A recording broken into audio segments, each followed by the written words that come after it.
Hola, ¿qué tal? Qué alegría tan grande poder estar nuevamente con ustedes en la meditación de nuestro tiempo con Dios del día de hoy. Soy el pastor Fernando Sánchez, pastor de la Primera Iglesia Bautista de la ciudad de Ducor, California, y para nosotros es un enorme privilegio, una gran bendición poder acompañarte en tu lectura bíblica devocional del día de hoy. Muchísimas gracias por permitirnos este hermoso privilegio. Gracias por suscribirte a nuestro canal y gracias por compartir este devocional con otras personas. El día de hoy nos encontramos meditando en la lectura en el libro de Zacarías. Estamos en el capítulo número 13 y el día de hoy vamos a meditar a partir del versículo número 1 hacia el versículo número 9. Nosotros le hemos titulado a esta meditación de la siguiente manera: probados pero fieles. Probados pero fieles. Vivimos tiempos donde nosotros observamos que las personas quieren las cosas demasiado fácil. Buscamos la mayor comodidad, buscamos el mayor éxito con el menor esfuerzo, y de alguna manera como cristianos a veces nosotros también somos influidos en esta misma dinámica que el mundo nos está llevando hacia adelante. Queremos la bendición sin llevar adelante el proceso que Dios tiene para nosotros. Queremos una purificación en nuestra vida, un refinamiento sin pasar por el fuego. Y muchas veces también buscamos tener una fe mayor y más sólida sin pasar por el proceso de las pruebas y las dificultades de la vida. Y creo que en este pasaje del día de hoy, precisamente el profeta Zacarías nos da una visión de las herramientas que Dios utiliza para llevarnos adelante en medio del proceso de edificación que Dios tiene en nuestro corazón y en nuestra vida. Así que me gustaría por lo menos darte 3 enseñanzas muy sencillas, muy prácticas, utilizando estos elementos que se mencionan en este texto bíblico para poder entender que Dios tiene un proceso mediante el cual nos está llevando hacia adelante en nuestra fe y en nuestra vida cristiana. ¿Para qué? Para transformarnos, para hacer que nosotros nos parezcamos más a Él y de alguna manera abundemos en estos frutos del Espíritu Santo que Él quiere para cada uno de nosotros. La primera enseñanza que yo puedo rescatar entonces la puedo observar a partir del versículo número 1 y el versículo número 2 de este precioso pasaje de la Escritura del día de hoy, y le pusimos así: Dios transforma nuestras vidas usando, número 1, una fuente que limpia. Una fuente que limpia. Te leo el versículo número 1 y el versículo número 2 y te lo voy a leer en la versión Dios habla hoy. Dice así: en aquel día se abrirá un manantial para que en él puedan lavar sus pecados y su impureza los descendientes de David y los habitantes de Jerusalén.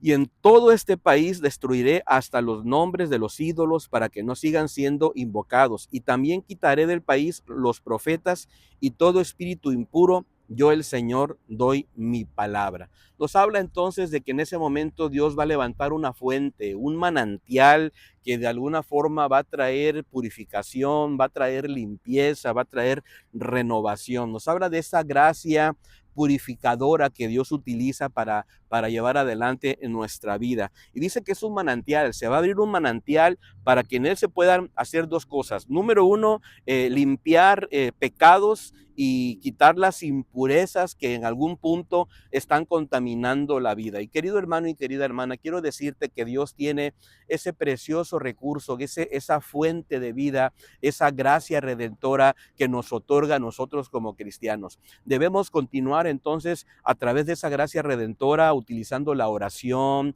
utilizando la lectura de la palabra de nuestro Dios, manteniéndonos en nuestras congregaciones, asistiendo fielmente, siendo esas personas que acudimos a ese manantial para que de alguna manera esos pecados sean quitados de nuestra vida, esas impurezas que están de alguna manera tratando de dañarnos, de manchar nuestra vida cristiana, sea paulatinamente quitado de nosotros. Recuerda que no hay ningún tipo de mancha espiritual, ningún tipo de culpa que el Señor no pueda quitar por medio de su amor infinito, por medio de su gracia redentora. qué hermoso primer punto, ¿verdad? Segundo punto que yo puedo observar ahora, a partir del versículo número 2 que ya te leí, pero vamos a ir avanzando hasta el versículo número 6.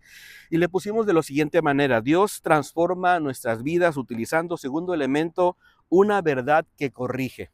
Lo primero fue una fuente que limpia, la segunda es una verdad que corrige, la palabra del Señor que nos va corrigiendo.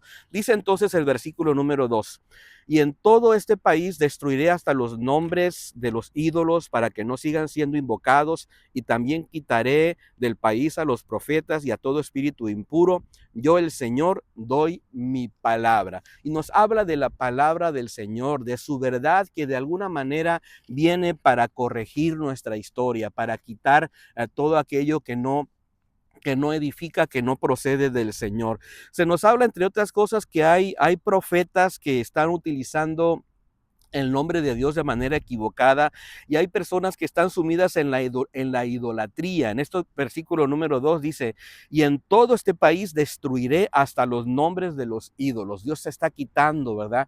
A través de su palabra, a través de su verdad, todo aquello que se construye como idolatría, que no nos edifica, que al contrario nos está llevando por un rumbo equivocado. Dice: quitaré del país a los profetas. Habla de aquellos profetas falsos que están dando una palabra equivocada que en el nombre del Señor, pero que sencillamente no son personas correctas guiadas por el Espíritu Santo. Dice: y todo espíritu impuro. Y lo dice: yo, el Señor, en mi palabra. Ahora, el versículo número 3 y el versículo número 4 nos habla de algo muy, muy tremendo, algo que nosotros debemos reconocer, que Dios no tan solo limpia nuestros pecados, sino también rompe las cadenas de esas viejas costumbres, de esos malos hábitos que a veces nosotros sin querer nos hemos enganchado. Dice el versículo número 3 y el 4: entonces, cuando alguno quiera profetizar, sus propios padres le dirán: tú has de morir porque pretendes hacer pasar tus mentiras por mensajes del Señor. Sus propios padres lo apuñalarán cuando se esté haciendo pasar por profeta. En aquel día los profetas tendrán vergüenza de sus visiones cuando profeticen. Ninguno engañará poniéndose el manto de pieles de los profetas. Y aquí nos habla de esos mantos de pieles, de esas tradiciones, de esa manera de tratar de engañar. Recordemos que los profetas en la antigüedad pues utilizaban estos recursos para tratar de hacer su mensaje más sólido y tratar de llevar un mensaje a veces, ¿verdad?, de parte de Dios, o a veces tratando de engañar en el nombre del Señor. Bueno, aquí se nos menciona que incluso sus mismos padres van a detener a esos falsos profetas para evitar que eso siga adelante. Nos habla de una verdad que corrige, nos habla de que Dios utiliza esto para llevar nuestra vida a una limpieza completa, a un mayor compromiso con el Señor, pero sobre todo, ¿sabes qué? Para darnos una identidad, para permitir que seamos genuinos, para permitir que vivamos una vida cristiana conforme a lo que Dios establece en su palabra. El versículo número 5 y el versículo número 6 habla de algo muy interesante, te lo leo: sino que cada cual dirá: yo no soy profeta, sino labrador. Desde niño me he dedicado a trabajar en el campo. Y si alguien le pregunta: pues, ¿qué heridas son esas que traes en el cuerpo?, él contestará: me las hicieron en casa de mis amigos. Estos falsos profetas iban a hacer un cambio en su dinámica de vida, iban a tratar de tener una verdadera identidad, por lo tanto iban a cambiar, ¿verdad?, su estilo de vida, e iban a comenzar a ser ahora labradores. La palabra labrador se lee aquí en este versículo tan hermoso, en el versículo número 5, y dice: yo no soy profeta, sino labrador. Y querido hermano y querida hermana, Dios nos está llamando a tener una verdadera identidad, a ser realmente honestos con nuestra vida y recordar que somos labradores, que estamos de alguna manera labrando nuestra vida espiritual, sirviendo a Dios sin pretensiones, sembrando cada día en nuestra vida con fidelidad y cultivando nuestro carácter, nuestra fe, de una manera genuina delante de nuestro Dios Todopoderoso. Vamos a hacer a un lado las apariencias y vamos a ir viviendo una vida transparente, reconociendo que Dios utiliza su palabra, la verdad, para corregir nuestra historia. Me detengo en este momento y te hago una pregunta: ¿qué elementos necesita Dios utilizar en tu vida para corregir tu historia. Que la palabra del Señor venga sobre ti y te cultive, te transforme y de alguna manera puedas recibir entonces en tu ser esa verdadera identidad como siervo, como sierva de nuestro Dios de una manera genuina. Y el tercer elemento que yo puedo observar aquí es el elemento del fuego. Es un fuego que purifica. Número 3, entonces Dios transforma nuestras vidas utilizando un fuego que purifica. Versículo número 7, 8 y 9. Dice así, te lo leo en la versión Reina Valera ahora. Levántate espada contra el pastor y contra el hombre que me acompaña, dice Jehová de los ejércitos. Hiera al pastor y serán dispersas las ovejas. Yo tomaré mi mano contra los pequeñitos.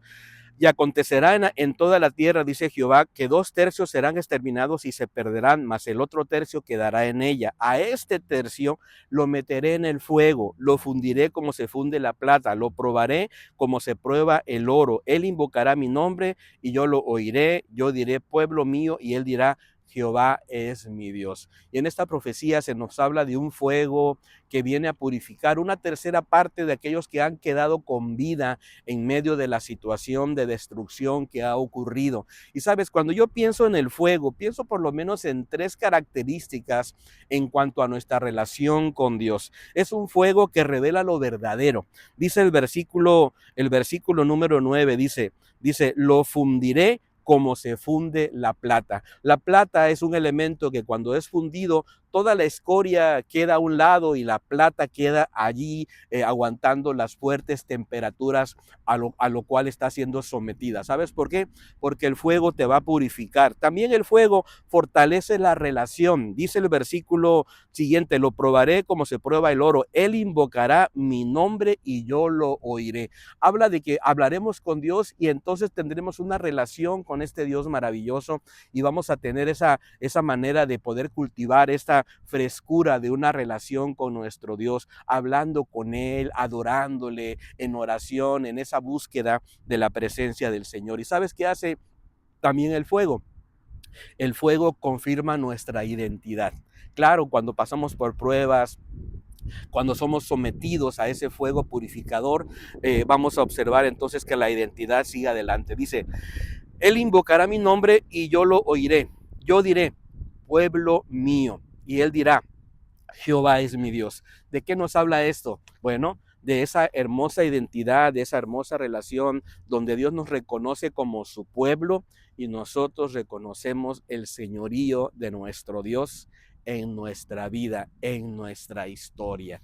Querido hermano y querida hermana, desconozco cuál sea tu proceso en el cual te encuentras en este momento. ¿Está tu fe siendo probada en este momento? Probablemente estés siendo pasado por el fuego. ¿Sabes para qué? Para que Dios revele lo verdadero que hay en ti. Probablemente estés siendo pasado por el fuego. ¿Sabes para qué? Para que Dios fortalezca tu relación con Él. O bien, para que de alguna manera tú definas tu identidad con este Dios maravilloso. Anhelamos que esta meditación haya sido de mucha bendición para tu vida y bueno, nos encantaría podernos encontrar nuevamente el día de mañana en una nueva emisión de nuestro tiempo con Dios. Hasta pronto, que el Señor te bendiga.